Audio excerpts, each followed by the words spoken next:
broadcast is now starting. All attendees are in listen-only mode. Please see your screen. And hello, everybody. So sorry that you got there before we did.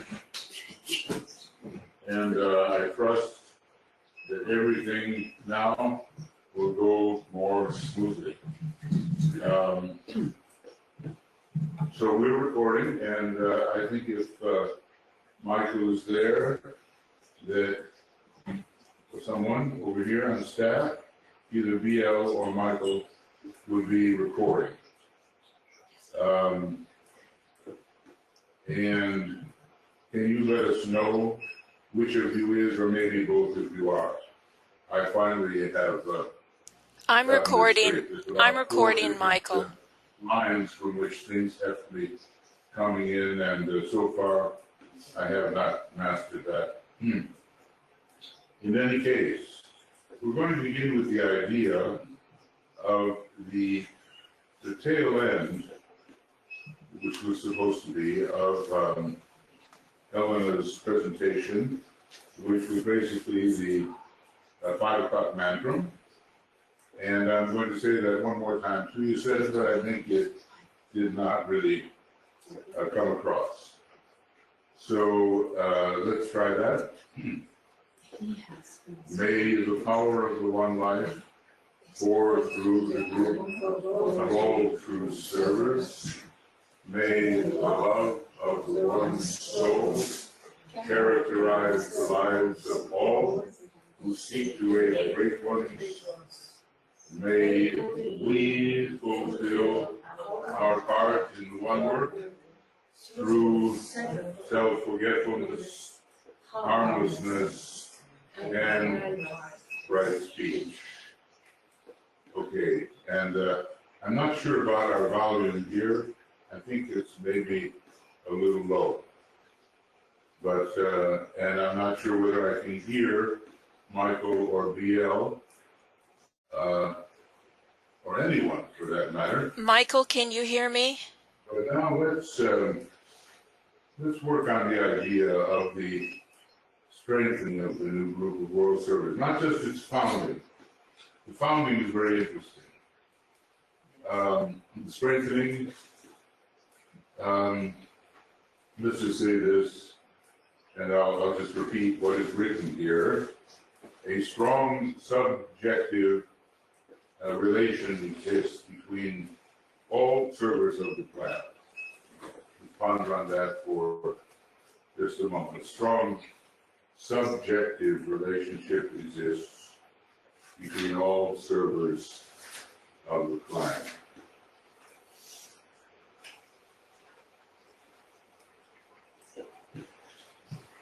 And not just necessarily on the same level. There are these vertical relationships and also the horizontal relationships.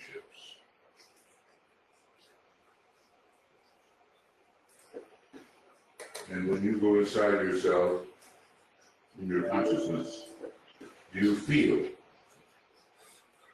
that there is a strong subjective relationship between you and the custodians of the plan? That's what they're called, some of the higher masters in the hierarchy, custodians of the planet. And they receive that plan from the divine contemplatives, who are called, who are initiates of the 6th degree, and they are called nirmana kayas. I think it has something to do with what kind of vehicle you have. I'm forgetting right now the exact translation of it, but it has to do with that. And they are minimally of the 6th degree, and they are intermediaries. The Nirmanakayas are intermediaries. I wonder what that beeping sound. Well, your breathing machine. Oh. There. Yeah. I weep no more. All right. And they are intermediaries between Shambhala, where the true plan is really formulated as the divine purpose, and then the higher levels of hierarchy, which are called the custodians of the plan. So you feel that. I mean, when you reach out in consciousness to some of the initiates, well, fellow disciples, of course, and the initiates, and these senior members of an ashram, and the masters of an ashram, and the Ray rulers of an ashram, like Master Moria, he's one. Master Kulumi is another. The Venetian masters, another, was the third Ray, and so forth. Ray rulers of an ashram. Do you feel that there is a strong subjective, even if still imperfect, relationship between you and these higher guides of the race? And of course, naturally, you will find more connection with some of them than with others, depending on your ray, pretty much. Now, you know, look, we're into a big second ray teaching here. The fourth ray rules the new group of world servers, but eventually the Christ prevails. Right now, does anybody know what are the rays of humanity as a whole? Or hazard a guess? So the fourth ray is there, right? Fourth kingdom, fourth ray of hierarchy, and what else? Manus. Manus. It's the fifth. It's right now it's the fourth and the fifth, interestingly enough. But it won't always be that way. It is, and the new group of world servers will help Taurus by numerical resonance will be connected with the second ray. No matter what else, because it's the second sign, no matter what else we say about it, you know, that it crashes through and it has this first ray power, and it does, it has all that. Eventually, it will have a second ray connection, especially along the line of wisdom. Like the Buddha, you know, the Taurus is the Buddha's sign, right? The old story is he was born at the full moon in Taurus. He achieved his supreme, for him, enlightenment at the full moon in Taurus, and he died, or consciously went through all the meditative stages, and at the age of 80, see, watch this, very interesting, the relationship of the Buddha to the number 8, he went into the atomic and monadic era. So he achieved his temporary nirvana. Look, you know, I love it from the book, well, it's by Evans Wentz. It's Tibetan yoga and, you know, some other thing. And he says, he's a man who wrote about multi-dimensional consciousness. Okay, well, we all have that, if we would only realize it. So, he said that nirvana, well, what do you think nirvana is? What do you think? Pure enlightenment. Is it like the final enlightenment? I mean, you know, it's so interesting. I talked with some Buddhists, And they say, well, look, it doesn't make any difference if you're a god, or if you're a planet, or if you're a whatever. You can't go any higher than nirvana. But I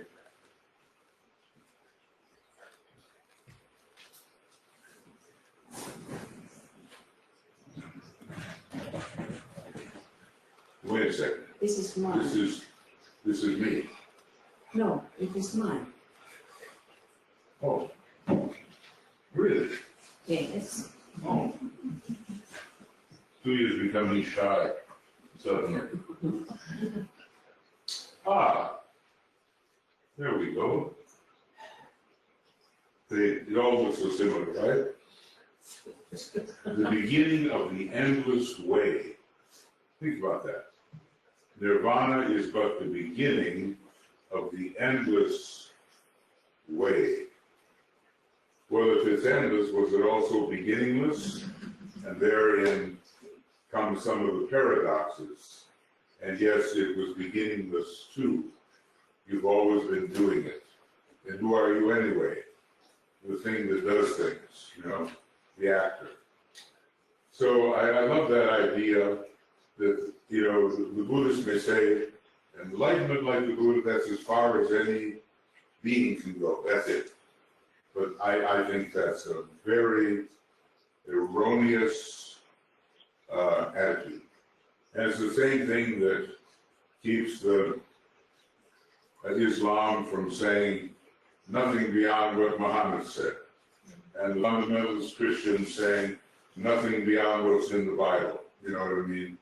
And the red letter version of the Bible, that's the last word. No, none of those things are true.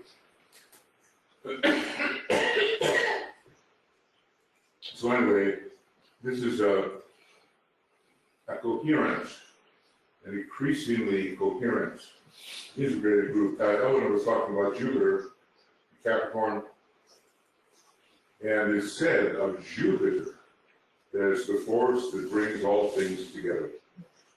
And it creates wholes, wholeness, you might say, holism.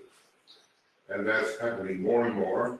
I think Julia mentioned there was no other day, so it must have been today, that the new group of world servers would be slated to take the place of the Buddha eventually. Because, well, it's a very high group. Don't forget, we think of servers like ourselves, but there are third degree, fourth degree initiates out there, and the masters themselves are, in terms of a phrase which has recently emerged from one of our colleagues, the planetary server. So the Buddha won't always be coming to the Waisak Valley. As a matter of fact, we don't even know whether that is completely the case anymore. When I worked at the Arcane School, the year 1981 occurred, and Mary Bailey, who was the head of the Arcane School and the Lucis Trust, she basically said, okay, that's it. That's 35 years. That's 3.5 decades since the 1946 Waisak message was set down by the Tibetan. And he said the Buddha might be coming for another 3 or 4 decades, something like that.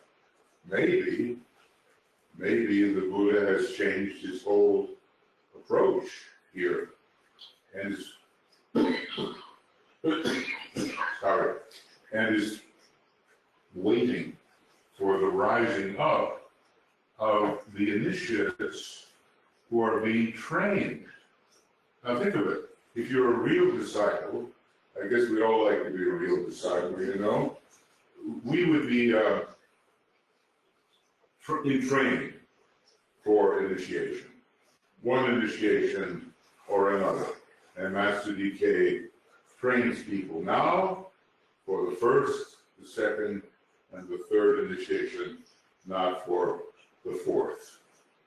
So our job as a member of this increasingly coherent group of servers who are subjectively organized and not like some, we're at this address in Manhattan and we're on such a floor and all that.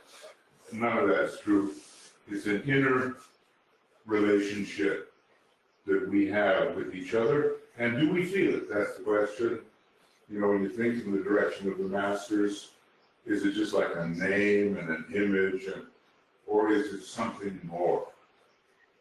That's the question. You know, think about the master that you feel most connected with for a moment.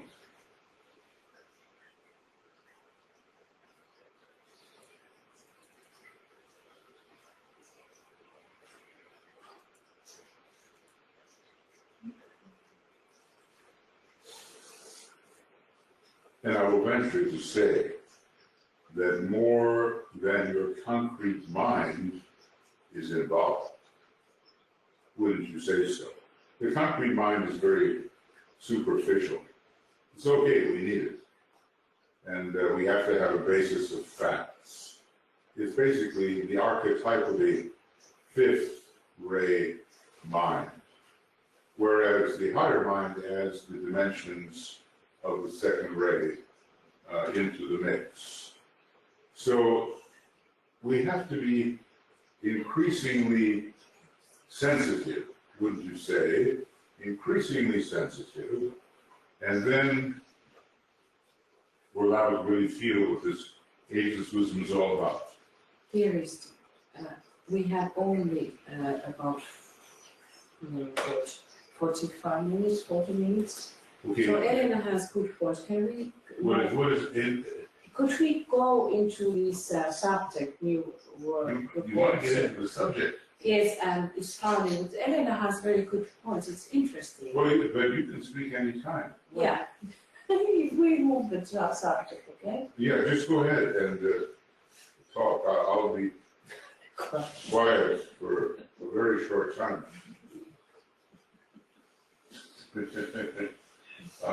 What is our subject? Oh, yes. Whatever rolls out of the mouth. New servers and its founding. No, the strengthening. No, dear. Oh, no, I'm not leaving out strengthening. Michael, it's only when we have this silence, we have been practicing 1 year to have silence, which is strengthening in the global service. Well, it's more than that. I mean, I agree with you, it's strengthening, and why bother? See, here's the method. How do you strengthen? We'll just act as if we can think, okay? How do you strengthen the capacity of the new group of world service? How do you do it? What do you think? Service. Did you say service? I did. You did, okay. Now you're down for service then. And you know, these meditations, like when we have this 12 o'clock, 5 o'clock, the evening, in the morning, reflections, all of those, they are those which are subjectively true.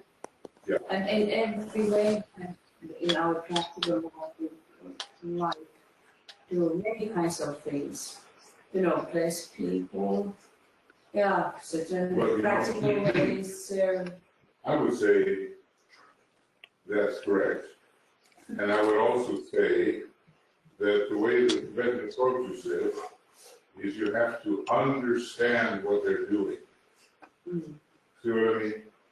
There are 10 different secrets. There are 7 different ashrams. There are all these specialized groups that are contributing in a new way to humanity's uplift, right? So the old saying is, I don't know where it comes from, maybe it's divided. It says, first, beget ye understanding. First, get ye understanding. So that's why he writes a book like The Problems of Humanity. He says it will, you hear?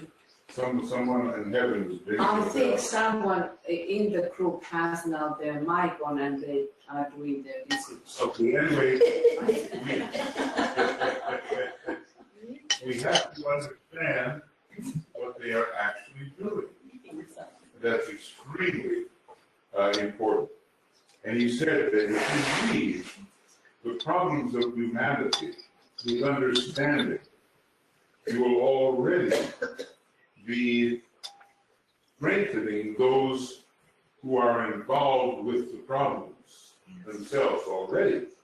And they will have new alternatives. Now also, is it the cows are coming home? Is this milking time on the whole ranch here? Can you say it's Joe? Is Ask Joe that. No, it's not Joe. It's what is Joe? It's Joe, Biella, and Mike. I muted Joe. I think it was Joe. She just came on and I muted her. Right, thank you. Hey, it's so good to hear a voice coming out of our little projector. You're the first. Okay. So, this whole idea, what do you do with your mind? No, this is all part of it. Yes, it is. Yes, it is. Shall we go on? Okay.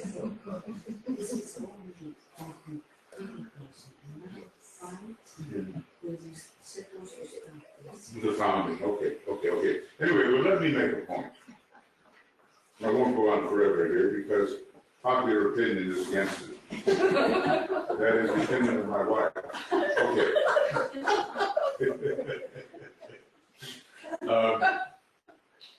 You have a mind.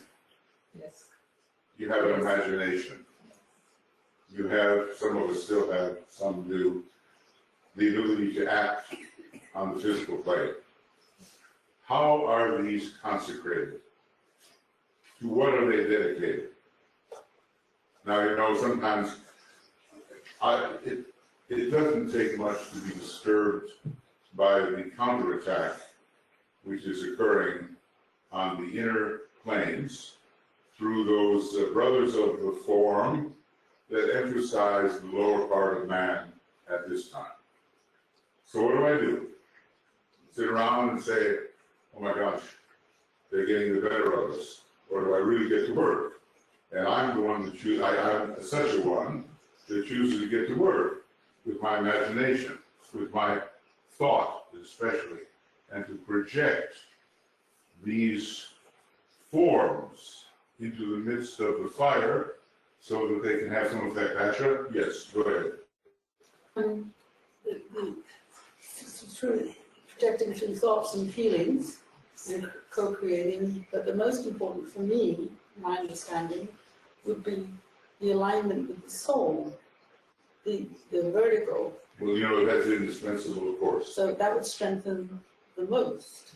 Yes, and then, of course, you know there are people who simply align, they think they do, and then they don't do anything. And, you know, in a physical way. And I remember the Tibetan talking about and say, look, you're all pretty good meditators, but it's not enough to just meditate. He said, and then this was in the middle of the Second World War, and he said, okay, X, Y, and Z, who are not even disciples, are doing more for the war effort than you are. You know, and so we keep on adding our abilities, and we use them all as appropriate. Those were, you know, he knew so much more about the complicated lives of the people, and he did the best to encourage them to live practical outer lives as well as, but lives that, like you say, are really in alignment. That was the key, of course. Otherwise, you just run around and, you know. My 40 minutes. What, dear? 40 minutes. Yes. And I know even there's something that you know. No, I decided I will integrate it on 27 Okay. My presentation. Okay, okay. Everyone's whispering, but you know something is in store. Okay, very good. Okay, so look, can you strengthen the new group of world servers through the power of your thought? Absolutely. Through the power of your imagination? Absolutely. Through the visualization of the correct color, the correct notes. You know, sometimes I see, I don't know, we all have different ways, don't we? But I see the entire United States flooded with the color of its soul ray, which is indigo. I just see it all over. And I see it overcoming this Martian redness, which is of the personality at this time. Now, you know, you have to be careful with color, careful with sound, and the mantras, of course, that you can use internally can have a very powerful effect. Right now, many things hang in the balance, and DK said there could be delay. It may be probably not more than 300 years. No, dear. But that's a long time, isn't it? Remember back in the good old days in the 1690s? I don't remember too much. I don't know if you do, but you know, it seems a long time, doesn't it? Yes. Right? Okay. All right, now I'm being encouraged to move on. Okay, now, in order to move on, since there may be some people waiting at that particular, what I'm going to do is close down this little meeting, and geez, what is the next one here? The founding of the new group of world servers. Is that correct? Yes. Yes. Wow. Just like, what do they say? You know, the sign Cancer is the slowest, Pisces moves with a medium rate, and Capricorn just scampers over everything, right? Okay, so the Tibetan knows a lot about little details involving the signs, you know. And we have different, you know, we've got to do our physiognomy book and all that because we are a symbol, and we can be read like a symbol. The inner human being comes out in the face and the body and the actions and the emotions, and then you will get to know your fellow human beings, which is not a bad thing to do if you're going to be a master. One fine sunny day, you wake up in the morning, this is the day. Okay, it won't be for a little while yet, just take it easy. All right. So here we go. Michael, and BL and Joe, I'm going to go on to the next little section. That means I'm going to cut this one short and hope that everybody shows up. Wait. Can you hear me, Michael? Can you hear me? Yeah. Oh, yes. You Okay. move a little bit, but other than that, you're okay. All right. I just want to tell you that this one that you're working on right now is supposed to be the NGWS in its founding. So isn't that the one you think you're getting ready to go to? Yes. Hey, So- listen, I'm going to... So please just continue with your new subject on this particular webinar. Isn't it nice of you to come from so far away, speaking to such a lousy speaker? We have a little machine here, but we recognize you. Who are you? No, is this BL or Joe? This is BL, your All right. organized mind. That's right. She's in Florida and she's communicating with us through this very cheap little machine. All right. It doesn't make a lot of noise. We have one of the big Chinese ones, you know. You put it there, the table strains and groans, and then you turn it on, and if you're sitting in the back of it, it's like a hurricane of hot air. So we decided we would invest in something, you know, moderate. All right, we'll keep going now. Founding. Now, I'll just ask you, what has to happen? You know, there's more to say about strengthening. Okay, anyway. You have every day, you know, we have that 5 o'clock mantra. If you have been studying our program, you would have been noticing that there is every day. Did you sense something subtle going on there in the way she said that? It's sort of like if you had been studying, that kind of thing, you know? Okay. So every day you can continue. Yeah. Okay, well, look, you know, the new group of world servers didn't always exist.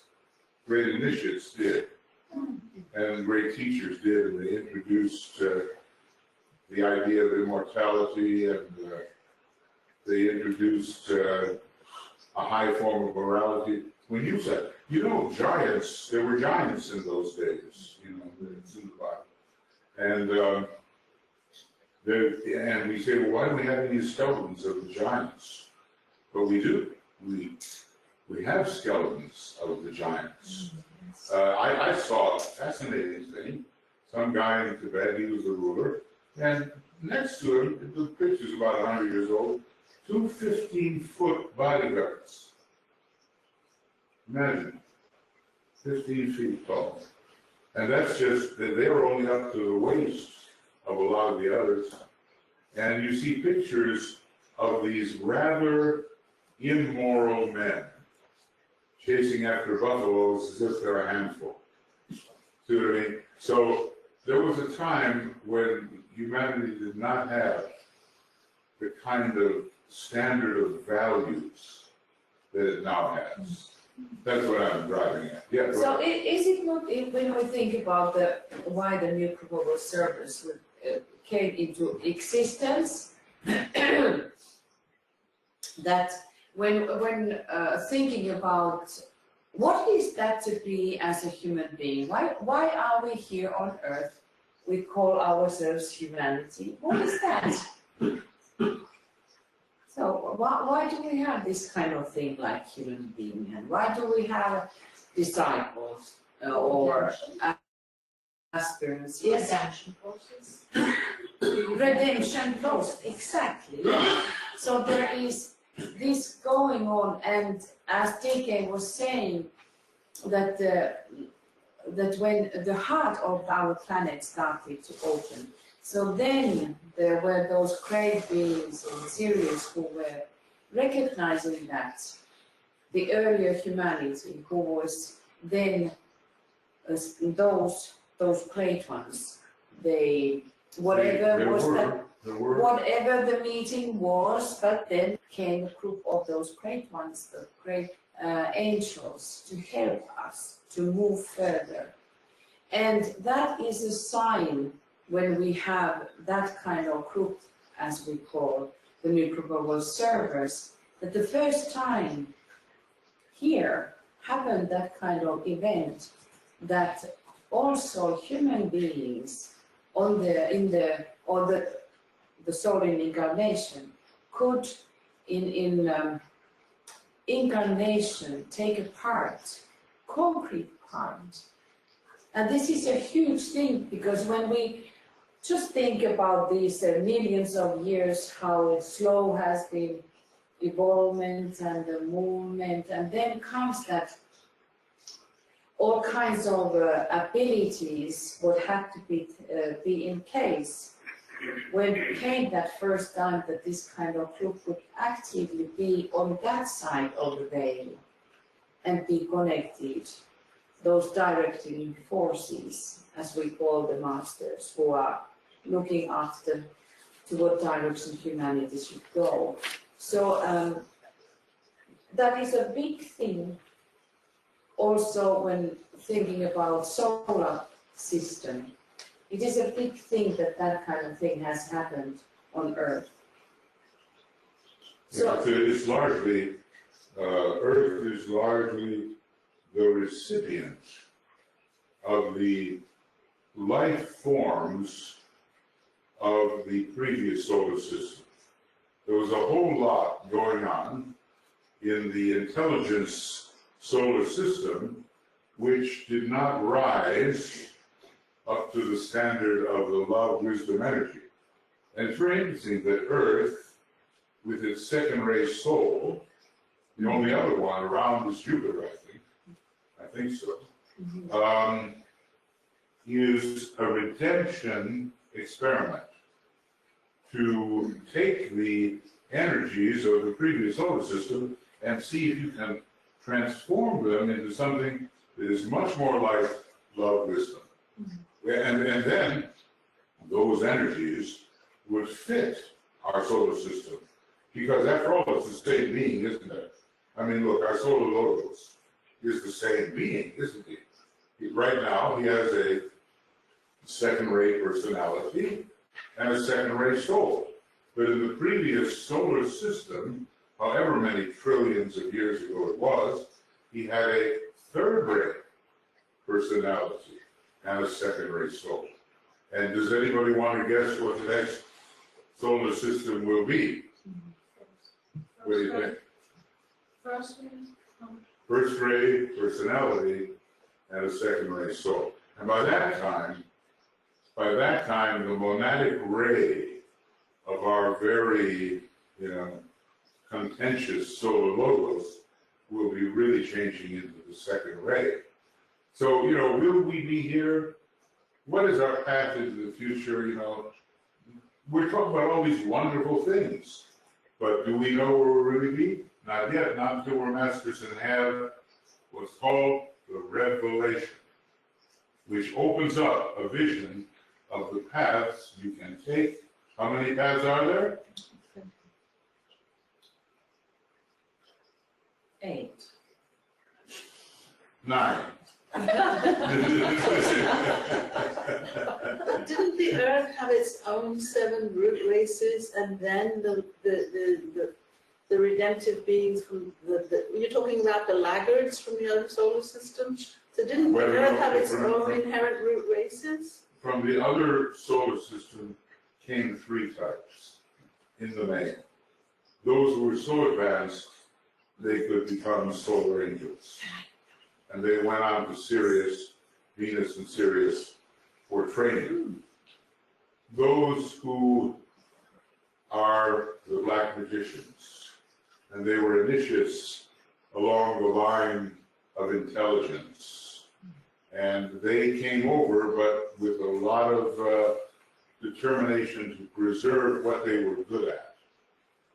Sometimes you say to a person, well, look, why don't you try something else, maybe like love or something? No, I'm good at intelligence, I'll just stick with that, And we see human beings like that too, don't we? And then there were the nomads, who are largely associated with the Jewish group, and they very intelligent and coming over, but with a lot to learn, walking the bridge that Saturn created to get to this particular solar system. So, all that's being worked out right now. Master G, now this is my guess, okay? I'm giving you what I think it is. Master Moria, Moses. Master Jesus, Joshua, he says. And the Master R, Hiram Abiff, the great architect of King Solomon's temple. Master Hilarion, fanatical Hebrew, fanatical, until, on the road to Damascus, he met his match, the Christ principle. He basically says, look, put Judas to the side, Hilarion, St. Paul, is basically your 12th disciple. And all of these great characters, because they didn't have an easy time at all, I figure they're from the previous solar system. Not Master Kudumi, not Master DK, no. And DK even says it. He says that he's not from the previous solar system. And but they work together, you know what I mean? And the ones from the previous solar system are colored by the number 3, particularly. that intelligent thing. And he says the two rays that have the hardest time getting along are ray 2 and 3. It's interesting, you know. There was this lady, she was a first ray soul, fifth ray personality, fourth ray mind, and her main trouble was her second ray astral body and her third ray physical body. Those two things just didn't get along. See? So there's all kinds of traditions here about the ray energies. We've had so many rays. I can't say that we've been on all the rays, but people like ourselves, I would say pretty close to being on all the rays in a certain sense. Because, look, you know, there's nobody that's going to stick with the Tibetan unless you're taking the first initiation, you know, or have taken it, or the second initiation. You're just not going to be interested. And so that indicates that you've made the essential changes. I just want to say one thing, and I've said it before, and maybe it'll come as an impressive point, that there were never any first, second, or third ray souls at the beginning of humanity. There were first, second, and third ray monads, but not any first, second, and third ray souls. So, if you figure that your soul ray is first, second, or third, you've made a change from one of the earlier rays of attribute. And it's all a science, you know. It's amazing what we've been through. And one day the movie will be shown. You'll probably be the only one interested enough to stay in the theater long enough to see it through. But that reminds me of this wonderful movie called Illusion. If you, Kirk Douglas, you know, he's about 102 years old now, 103. And if you get a chance to see this short little movie on a low budget, it's all about reincarnation, it's all about the Akashic record, and it's called Illusion. Do see it. It's How many really, of you have seen it? really good. Okay, we will see it. We're going to see it, right? Yeah. Fantastic. Yeah. Without finished subtitles. Yeah, that is without. Yeah. You know, sometimes things walk out of the temple. You don't know quite how they disappear, but then you've got your ideas. You know? And we have one with finished subtitles. Okay. All right. No, that was working out. Okay. Now, the founding of the New Group of World Service. So there's a lot said here, I'll give it to you. Basically, what's his name? Bill Roach. He did a great job. 212-page compilation on the New Group of World Service. I mean, really, that's not very patient. By the way, guess how many entries there are on Shambhala? So,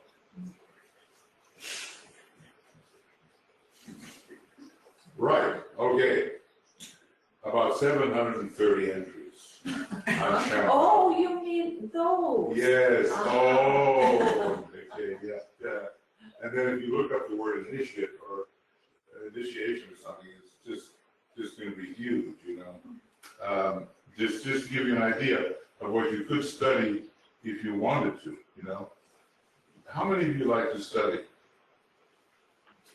Don't be shy. And don't be foolish.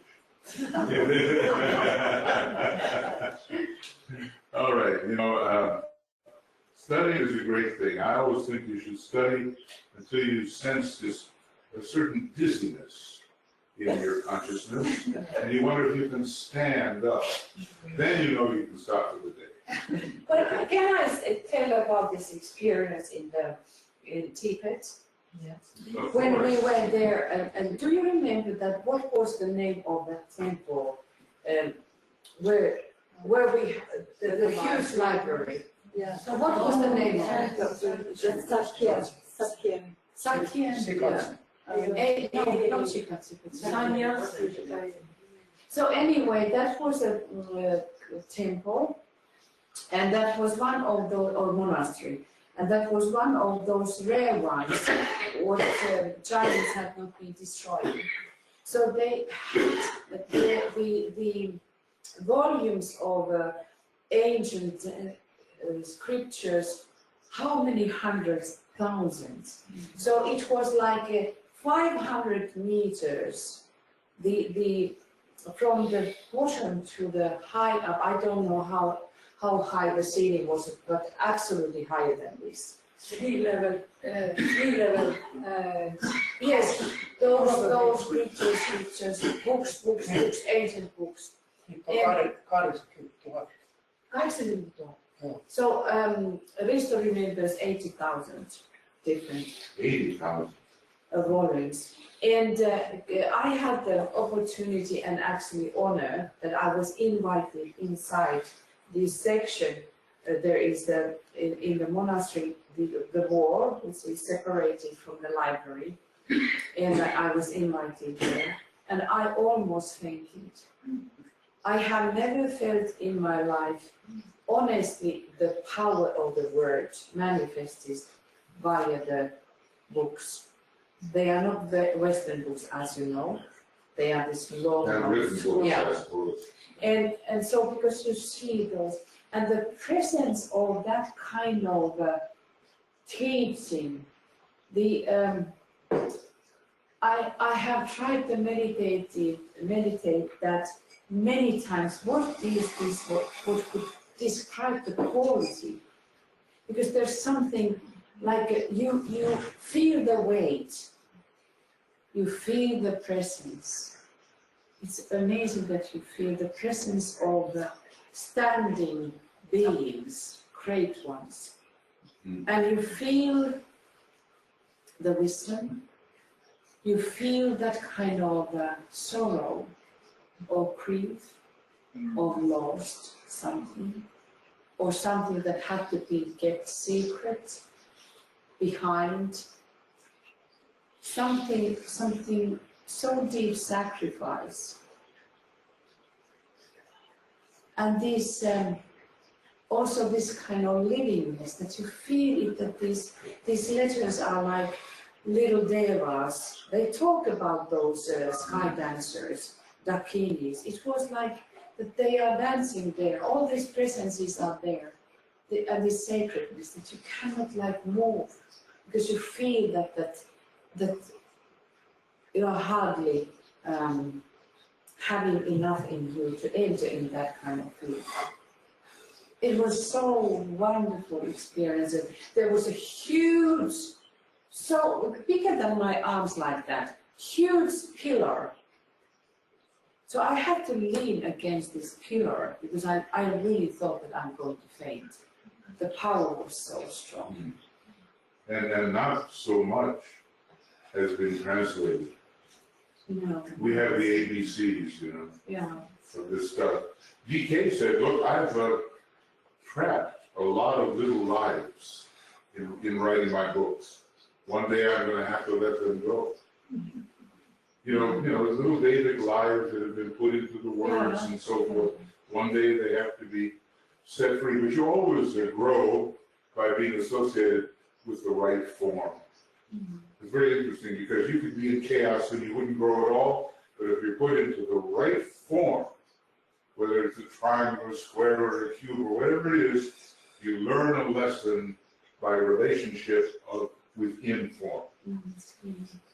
And this is so, every one of us knows that when you are touched by the word of the Master, the living one, you are uplifted, you are organized, the mind is organized. All right. What do they call it? Which one? The society, All the organized, and illumined minds. That's the hierarchy. Yeah. The society of organized and illumined minds. Great title. By the way, if you want to look up initiation, you've got 2,530 references. So that's enough to probably, ponder on this, right? Yeah. Okay. So anyway, how long do we have here? Not much time. No, we have until 15 past. I would like to ask from you, how do you find the teaching in your life? what the teaching does to you. How do you find it or how do you act on it? Well, both, you can choose whatever you understand by English. But what does the teaching do to you? It helps me organize my life. Over the years, I've become much more disciplined about the meditations I do and my thoughts and all of that. And that has come from this work and this teaching. Yeah. It's given me clarity in what I see as best I can, in perpetual recognizing I can always be wrong. I was talking to Helena, and actually scaling. If I see somebody or something, an idea that has value, I scale it as best I can. I give everything to that person and that idea to generate interest for everyone. Everybody has to lift your voice a little. I think what it reminds me of, I was going to ask you, it's what DK talks about public relations. Right. You know, I think that with the kind of media that we have, Yeah. gives us an access to make an impress in a public relations way to get these ideas that people Right. support it. I mean, Make it's just, them palatable, interesting. yes. I mean, why must some of us take ideas that are so interesting and present them in such a uninteresting way? So we have to learn the method of presentation. Yes, and it's about the excitement and the enthusiasm. When you feel or see something, wow, let's look at it. And that's the white magical process, you see. You can have a nice thought form floating up there, but unless it is embodied by enthusiasm, it's not heading into incarnation. Yes. So do you find yourself, as long as Tuya has asked the question, do you find yourself inspired by the teaching? You find yourself illumined by the teaching? And enthused by the teaching? What is it? It means like to breathe in a God. Isn't that it? Like, or inspired is like you breathe in the deity, or enthused is the same idea. And, you know, lifted by something that's higher than we are. And guided. Yeah, and that too. And that too, yeah. But of course, then you can never pin DK down. That's the thing about him. He says, finally, how much of the mountain of vision have you climbed for yourself? In other words, we say, hey, we stand on the shoulders of giants. That's wonderful. We can see wonderful things. And he says, how much have you climbed for yourself? So And then you have to assess. I remember one closing ceremony that Tuya said something like beheading the mind. And that's always rings in my ears, those words. And there's a part of me that doesn't want to use the mind. So what is that? How do you reconcile that? Well, Because I'm more working on my heart or what? What I would be thinking is that everybody knows that the concrete mind is the killer. Concrete mind. Okay, The concrete mind is the killer. If we think about life and being past knots, if we cannot go beyond, it is very boring. We have spirit within, and the spirit wants to all the time release itself and have a creative freedom, because somehow we know within us that that is what is the most true of us. And I think the concrete mind is the kind of prison for us. We need it. It has to be there because it has been. Who was this the greatest one who saw that that kind of thing has to appear? But that is a prison. But it's like the tool that is meant for certain things. But then we can think about the Samuel mind, and we can follow the minds. So, but this is also the ladder for us to follow that. But this the idea of the John the Baptist, that he is in the end beheaded.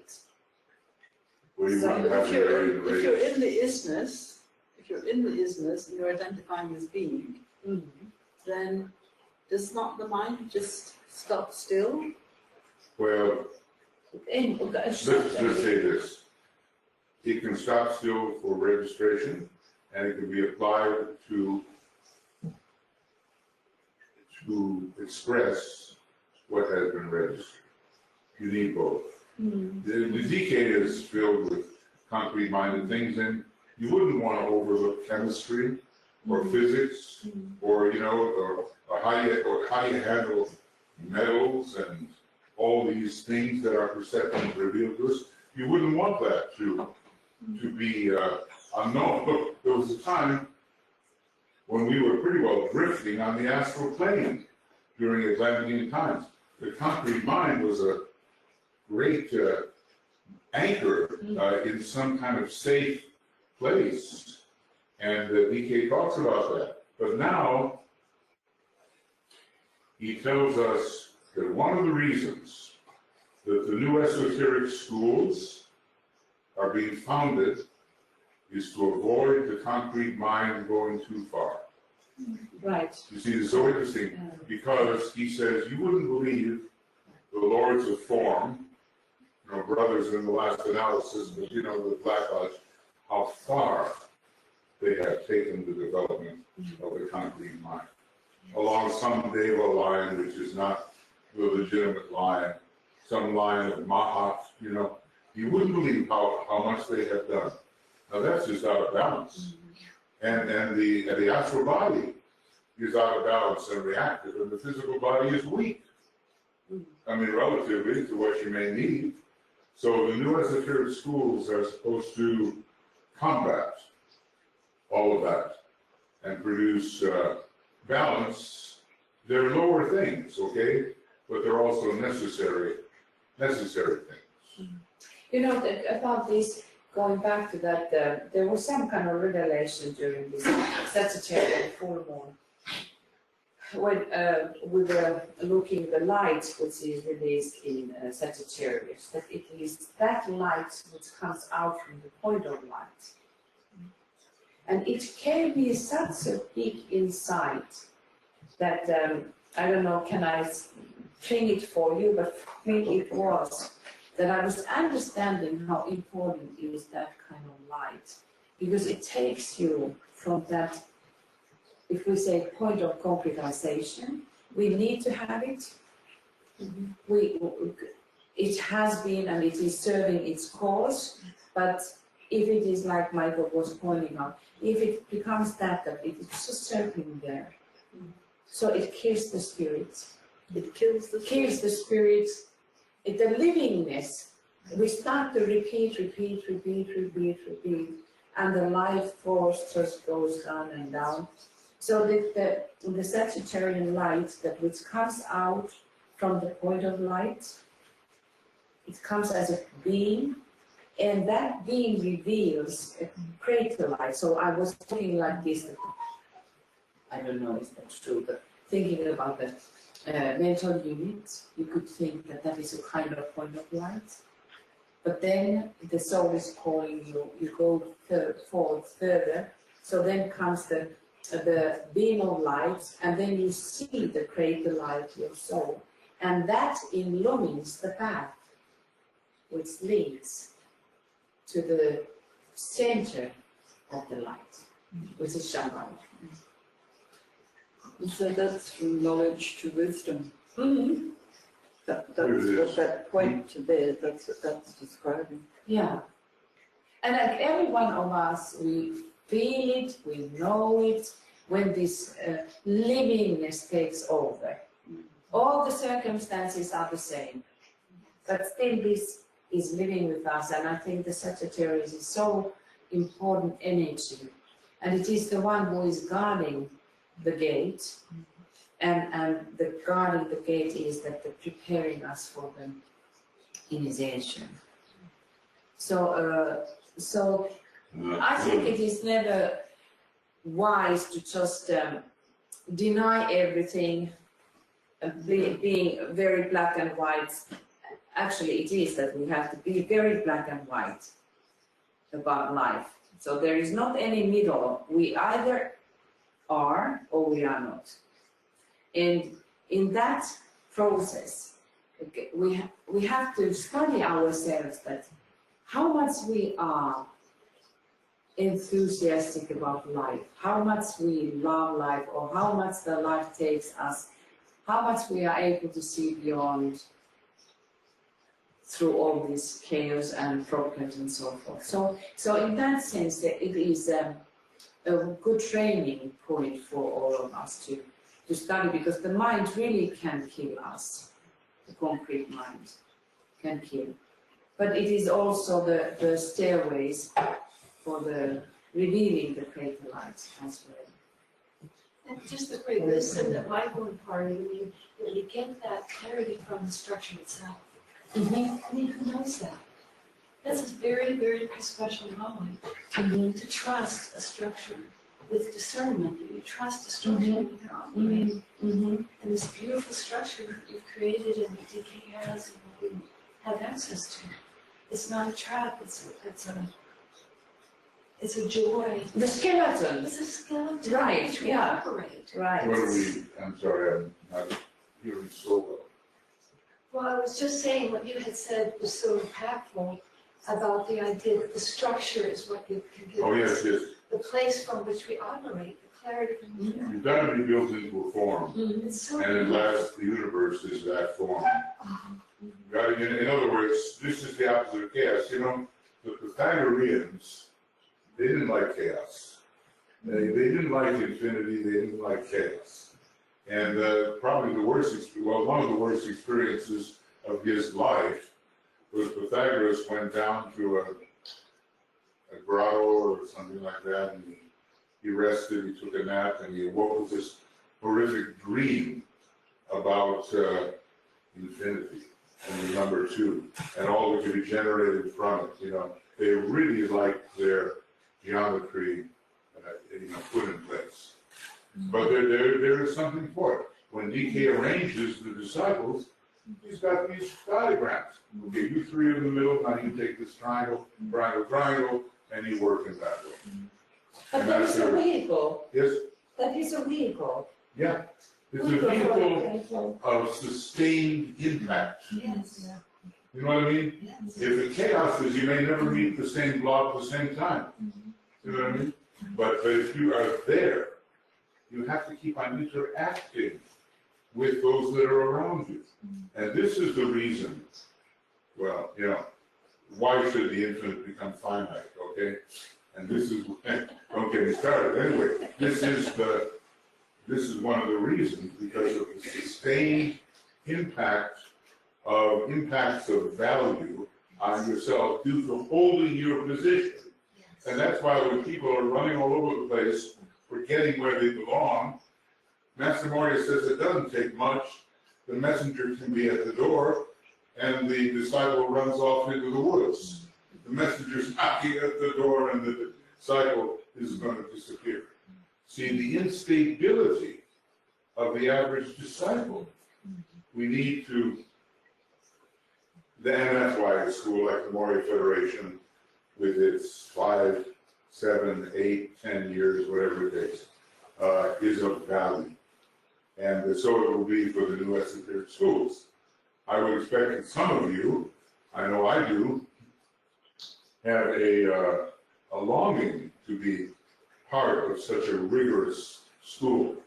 And he says you'll have to pass a drastic entrance examination, and your karma will be looked up to see whether you can fit into the scheme of things. You know what I mean? So we have to be good and really learn how to get ourselves Vulcan, right? Under control. Yeah. All right. Well, look, I think, it's probably almost time.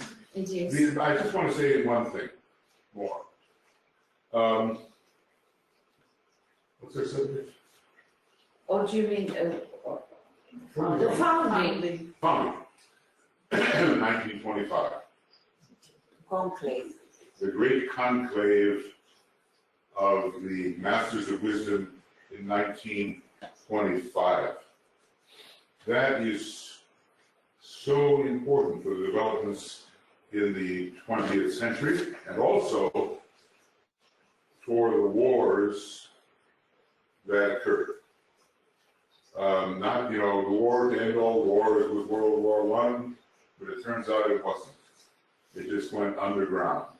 And whenever the lords of form find the lighted people of the world getting too close to the light, they stage the counterforce.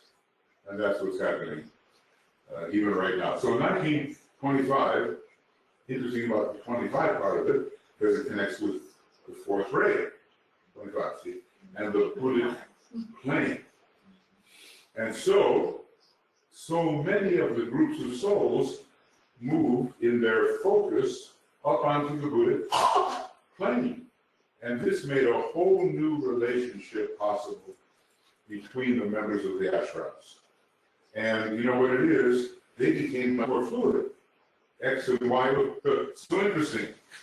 Mary Bailey and Foster Bailey were first ray souls.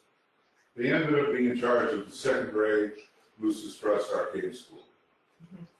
Very interesting. Alice Bailey died in 1949, and then onward until 84, Mary Bailey and Foster Bailey, first ray, were strengthening the second ray group. Daniel Enton is a second ray soul. He just died recently. He's a wonderful guy. And here he is leading the first ray Agni Yoga group. What's happening? The fluid interconnection and the mutual assistance of the different ashrams is coming to the fore. It's not like this is like so rigid, maybe the way it used to be. So, thus it is too. A subjective group, largely inspired by the intuition and the love energy, is gathered together. Who knows exactly the gathering? There's probably some, it's part of the plan of the planetary logos. And anyway, it was a big subjective happening, coincided with the moving up of the soul groups onto the Buddhic plane. The scientific groups sometimes stayed where they were, the higher mental plane, and the will governing groups went to the Atmic plane. But, by and large, it's the second ray solar system. Now, hey, whoever answers this question gets a special prize from two. How many Deva units in the second solar system? Wow. And by the way, these are conscious, self-conscious Deva units, not just a bunch of little elementals. Ding, ding, ding, what there? 140 billion, no. Very good. What did you say? You get the prize. What did you say to you? 140 billion. 140 billion. Billion.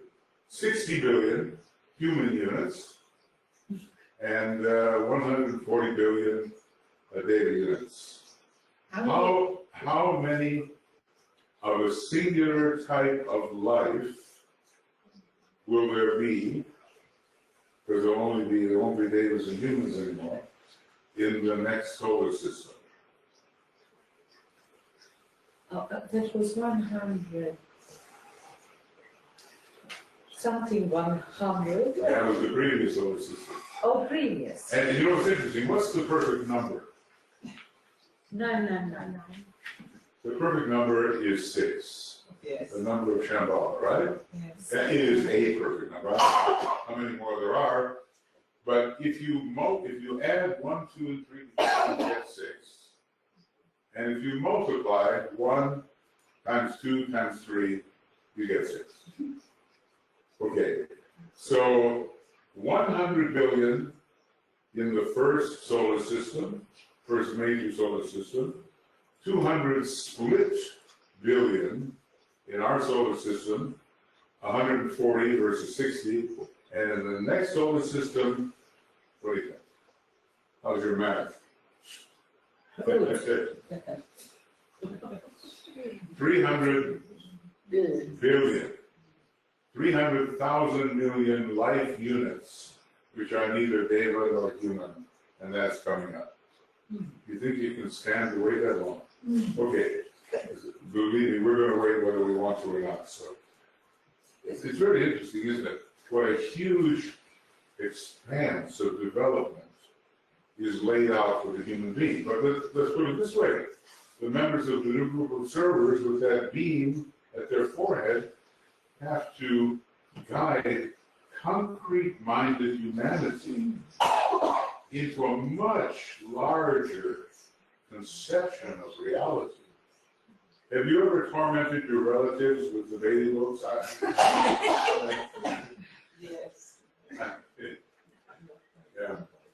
This was an act that I performed back on one Thanksgiving, which encouraged a very dear relative of mine to say, Michael, I love you, but I do not like you. Okay.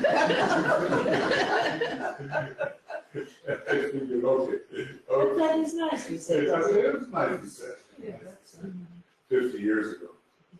I've never forgotten it. But you know, sometimes you actually have to tell what you think is the truth to your relatives.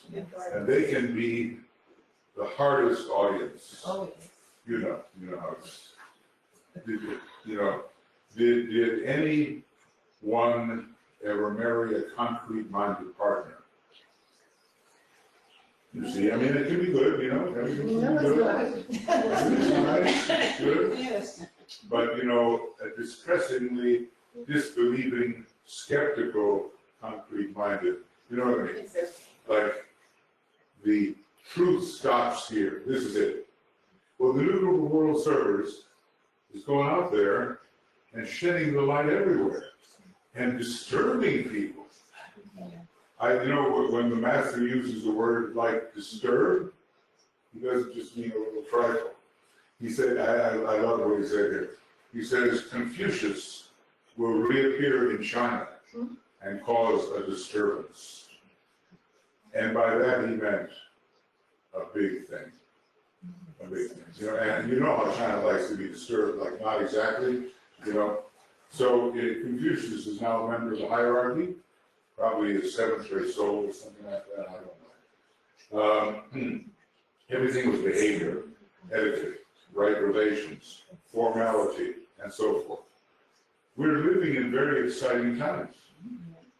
And we just have to undertake our internal esoteric responsibility because it can help. We can, by what we think, by what we say, by what we imagine, we can. Now it's, so 1925, that was the founding, and it's been gathered strength ever since. And now we are responsible in these last 5 years of the forerunner till the year 2025. See, 1965, you know what happened in 1966? That's, it's like what happened 4 years ago Tuesday, What happened in 1966 was that the Christ assumed the triadal vestures of the Buddha. That's a big one, you know what I mean? The Buddha left them when he went to Shambhala in very good condition, and now the Christ has got them and can work through them. What a tremendous powerhouse. Really what happened in Palestine 2,000 years ago was just a warm-up. And what happened to John the Baptist in those days was just a warm-up for our particular work as members of the new group of world service. I seem to remember somewhere he's saying, you brought up the vestures, that Christ and Buddha have the same Buddhic vestures. That would be interesting if so. I don't know, I know that something was that would be the vehicle through which they could blend the easiest. But remember, the Buddha is largely a third-rate monk. And the Christ is just so solidly second-rate. So the ray divisions are what make it. But look, we don't know what's going on in these higher levels. Well, because Buddhic plane needs merging. A lot of things are merging there, you see. Like there are human kingdom, and Yeah, yeah. there are a number of things. There's a lot of new things, and look, in just 5 years, the Tibetan is rising again. You know, right around the year 2025. Are we going to be like the Theosophical Society and, you know, accuse the amanuensis of faking? No, we have to be there in front of our computer, turning into the internet and waiting. The big hint is pink ink. Don't read pink ink. And I know that I've had a friend here, put in the past tense, who felt that everything that was written about spirituality on the internet was true. Everything. Even the purple ink, pink ink, purple ink, you know, breakfast with Sinatra this morning, you know, all that. And I just, you know, what are you going to do? What are you going to do about that? People are in a hurry, and they don't want to go through what it takes to really get there. This is the problem. You know what I mean? I know a group, wonderful people, a lot of my friends, they think they're going to take 5 initiations at the same time. 5. Can I ask a question? What is the thinking about vision? Can it be taken away from the will? Did I perform it correctly? Yes, I was just thinking vision and visioning. That can it be without will? Well, I would, you know, that is a fun question, but I would say that vision definitely encourages, stirs, and strengthens the will, if it's the right kind of vision. I mean, you know, for instance, when I picked up my first book 50 years ago, it was Alice Bailey, leafing through it. Probably was a psychology book. And at the end it says basically this: we offer training in the new discipleship. You know, I thought to myself, this is exactly, you know, a vision before of possibilities came before me. And then it animated my will to really follow through. You know, and I'm sure we have had that. That's what will keeps you alive. And that's why they say, where there is no vision, the people perish. You know, when you feel so depressed, anybody see the Lord of the Rings? Yes. Lord of the Rings, you know. Oh, geez, I mean, amazing. This guy, anyway, remember the king who was obsessed by the white magician who turned into a gray magician who was turning into a black magician? I forget what his name. Not Saruman, not Sauron, but Saruman, something like that. Remember what he looked like when Saruman was inside him. You know, totally asleep and incapable of registering anything in the environment. And then along came Gandalf, who was more powerful now, and drove out the obsessor. And then what happened? It's like a new life, right? So the will had been completely subdued in that obsession. Master Moria says there's an epidemic of obsession now. And he was writing at the time before the Second World War. He says, if you don't want to be obsessed, if you don't want to be possessed, keep your heart center open and alive. That's what will drive away the quote-unquote dark obsessors. And, you know, just think of it. I mean, I'm sure that you have those experiences where the heart is so real that nothing could get in that's of an evil, you know, limited nature like that. Okay, so many wonderful pieces of advice in the Agni Yoga books. Not only psychological advice, but physical advice about how to tend to centers, how to use baking soda, how to use cedar wood, how to use deodar, all these different substances which enliven the life aspect within the person. Now, these are the kind of things that the new group of world servers have to make people aware of. There's a whole other world out there, and it's huge, and it's magnificent, and everybody's walking around saying, you know, I'm going to heaven, but you're not. You know, so it's crazy, but they really believe it. Have you seen the people, I'd be quiet. Have you seen, I get time. Have you seen the people, let's say, I know we're not supposed to, anyway, one of these presidential rallies Oh, my God. would make America great again. I mean, you know, the expression on the faces is not encouraging. No. You know, I mean, it doesn't look like college material, frankly. You know, it could be, you know what I mean? But it's so scary. It's so fascistic. It's so Germany all over again. You know what I mean? Would we like to now sound the anthem of unification? Or I would listen, I know, when the handwriting's on the wall, you know what to do. So I would like to be quiet and yeah, have if you put you sound the mantra of unification. can you put there? Because you know we have been gone already 25 years more. How does that happen? You got to get going. I'm shocked. Really? We're amazed. I mean, you know, there's a lot to. Okay. Anyway, this was the day one.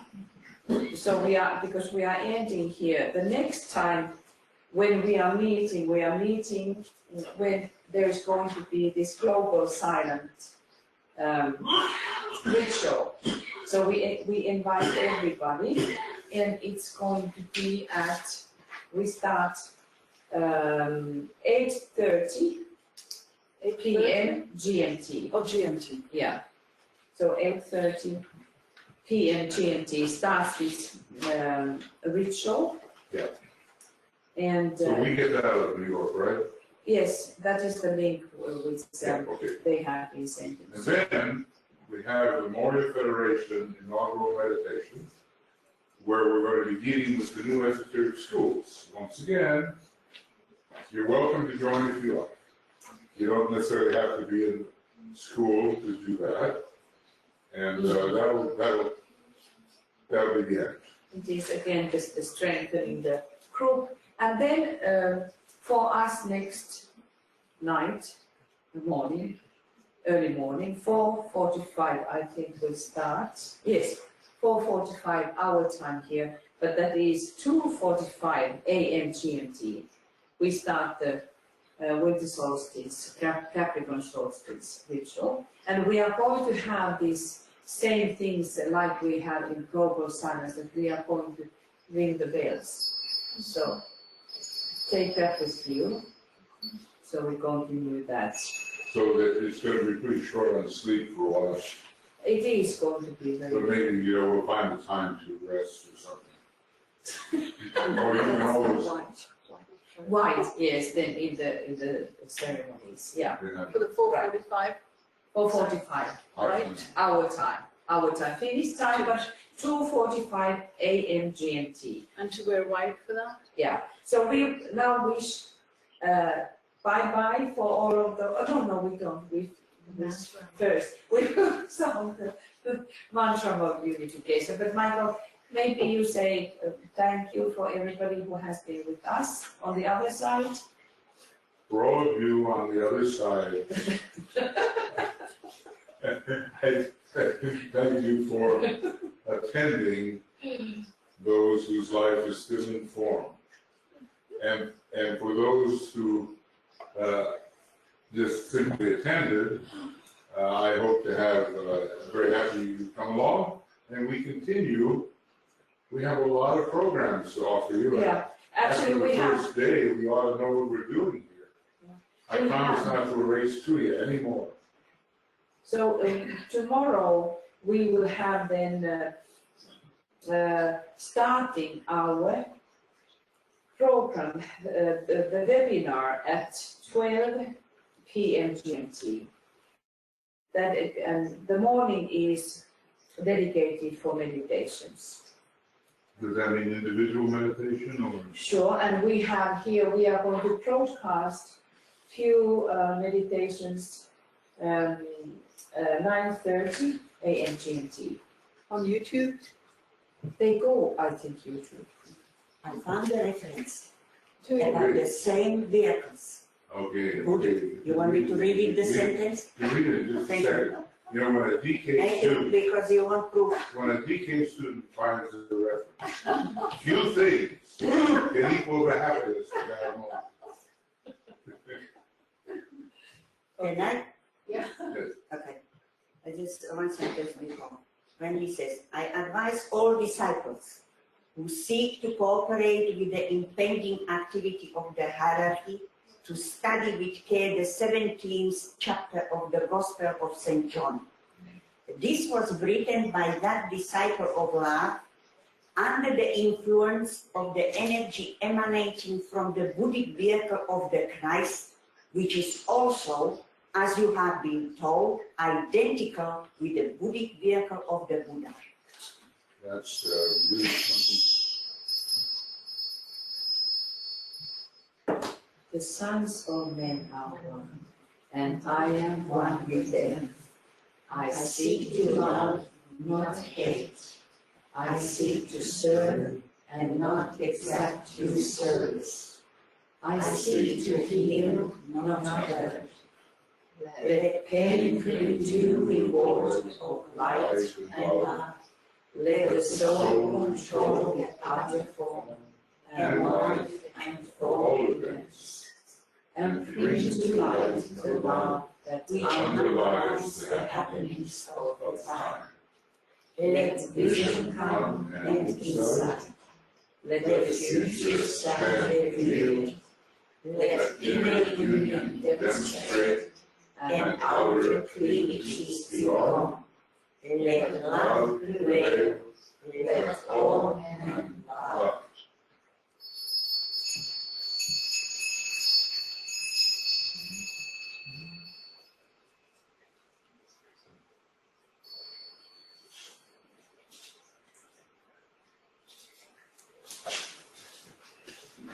Okay, thank you. That's it. That's it for now, and then tonight, a couple of things. And we're going to be hitting our stride pretty soon, and it's all going to work. Even the technology under this master engineer who manages to lose half of the programming, but nevertheless, it's in the ethers. Okay.